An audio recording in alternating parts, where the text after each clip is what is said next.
Bom dia, senhoras e senhores inscritos nesse canal.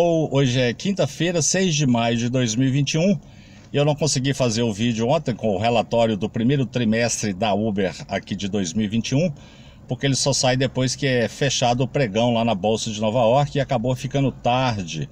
Mas eu trago aqui com exclusividade um relatório para lá de suspeito que eu vou continuar investigando nos próximos dias, talvez nas próximas semanas. A matéria saiu no Yahoo Finance com esse título aí, dizendo que relatórios do primeiro trimestre para grandes ações de reabertura, Uber e mais. Esse relatório aqui é produzido, esse relatório para lá de suspeito, é produzido por esse cidadão aqui, que é o Nelson Chai, diretor financeiro da Uber, conhecido nesse canal como Nelsinho Mão Leve ou Nelsinho Larápio, porque vive aí roubando de motoristas e clientes e vai mentir e roubar assim no quinto dos infernos. Ele aqui já teve a denúncia de que ele manipula esses relatórios, a contabilidade da Uber, supostamente até o limite da lei, né? Porque a mentira aí para relatórios aí para quem tem ações em bolsa é rigidamente controlado lá pela legislação americana. O outro título que eu trago aqui está dizendo, contradizendo aqui a Uber de certa forma, e aí está dizendo, os investidores da Uber finalmente veem os custos de tratar motoristas como funcionários e as ações estão caindo. Então essa matéria aqui saiu depois do anúncio da Uber, do relatório da Uber, de ter perdido aí apenas 108 milhões de dólares no primeiro trimestre deste ano.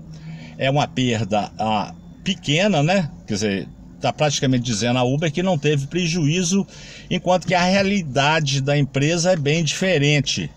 Para quem não sabe, a Uber nunca deu lucro desde 2009, quando foi fundada, e o prejuízo acumulado dela varia entre 25 a 30 bilhões de dólares. Durma-se com um barulho desses e acredite se quiser. Com relação aqui à primeira matéria ali, a observação do mercado, a Uber mostra a menor perda trimestral em sua história pública graças à venda de unidades autônomas. As entregas continuam a dominar. Na verdade, a Uber ficou livre do caminhão autônomo, dos carros autônomos, daquele projeto de helicópteros, bicicletas, patinetes, esses projetos megalomaníacos que não tinham base científica nenhum. A Uber postou resultados mistos em seu lançamento no primeiro trimestre, com perdas na linha de fundo muito melhores do que o esperado. Ou seja, perdeu menos do que se esperava.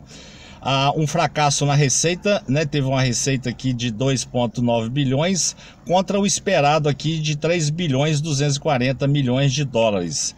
É tão confuso esse relatório aqui que nos comentários dessas matérias tem um americano que entrou lá e disse assim, e perguntou assim: as reservas brutas são altas, mas as receitas caem. Implora explicação, afirma ele. É desconto após a reserva? Ou seja, é tão confuso o relatório que até os próprios americanos têm dúvidas aqui com relação a isso. Essa perda aqui, porque na verdade ocorreu aqui devido a uma cobrança única do Reino Unido. Eles tiveram que escalonar recursos para pagar os motoristas lá na Inglaterra. Os motoristas foram reclassificados lá, como funcionários, como empregados. Com a reabertura da economia, espera-se que a Uber ganhe dinheiro com o retorno de seus negócios de compartilhamento de caronas, o que eu acho difícil. A boa notícia no trimestre é que o negócio de entregas continua aquecido, mesmo com o progresso da reabertura. Esse negócio de entrega também dá prejuízo, né? Então, com relação aqui a outra matéria, a Uber Tecnologia gastou e lutou para impedir que seus motoristas fossem classificados como empregados em vez de contratados independentes. E os investidores finalmente tiveram um vislumbre das razões financeiras na quarta-feira, que foi ontem. Aqui ele está dizendo aqui que foram 600 milhões aqui, separados aqui da receita né, para contabilizar a resolução de reivindicações históricas do Reino Unido relacionadas à classificação de motoristas em seus relatórios, resultados de ganhos do primeiro trimestre. Então esses 600 milhões aqui separados para pagar lá, né, agitou o mercado aqui e as ações estão em queda. Vamos ver como é que vão se comportar os papéis hoje. Isso representa um valor alto, esses 600 milhões, em uma preocupação de longa data com a Uber e as outras empresas da economia gig, como seria financeiramente se eles tivessem que tratar os motoristas como funcionários. Isso aqui é só na Inglaterra, né? Imagina se isso aí vai replicar mundo afora, como aqui no Brasil.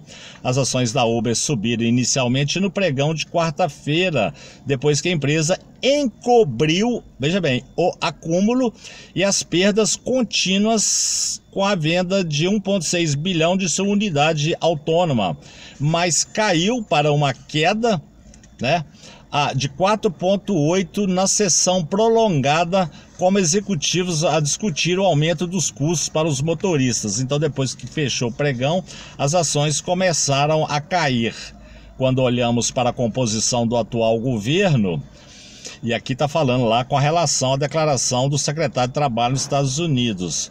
É justo dizer que existem indivíduos que têm opiniões diferentes sobre essas questões, as questões trabalhistas. Eles não são todos idênticos em suas perspectivas com relação aos funcionários do governo. E achamos que isso cria espaço para um diálogo significativo. Quem disse isso foi Tony West, diretor jurídico da Uber, que é casado com a irmã de Kamala Harris, vice-presidente dos Estados Unidos. Ou seja, o diretor da Uber é cunhado da vice-presidente. E aí ele está batendo de frente lá agora com o secretário do Trabalho. Vamos ver nessa queda de braço quem é que vai vencer. O mantra padrão da empresa, Uber, quando questionada sobre os possíveis custos de classificar seus motoristas como funcionários, é dizer que eles vão repassar os custos para os clientes. Isso é informação importante para o táxi, né? O que os executivos disseram novamente durante a teleconferência de quarta-feira. Então tá todo mundo preocupado com essa questão do vínculo de emprego aí. Shai, o diretor financeiro aqui da Uber, que eu mostrei a cara dele aqui agora há pouco, estimou que a Uber gastará entre 450 e 480 milhões no segundo trimestre. Nesses gastos estão incluídos os gastos com marketing para atrair novos motoristas. Aí, motorista, vai vir propaganda enganosa aí nas redes sociais, tá? Para fazer vocês voltarem para a plataforma, uma vez que enfrenta escassez de motoristas nos Estados Unidos e no México, e não citou aqui o Brasil. Com tanto desemprego aí, né? Acima de 15 milhões de desempregados, né? Nós aqui temos ainda mão de obra abundante, apesar de que os custos altos dos combustíveis inviabiliza o retorno para a plataforma. E isso aqui eles não estão discutindo, essa questão peculiar aqui do Brasil.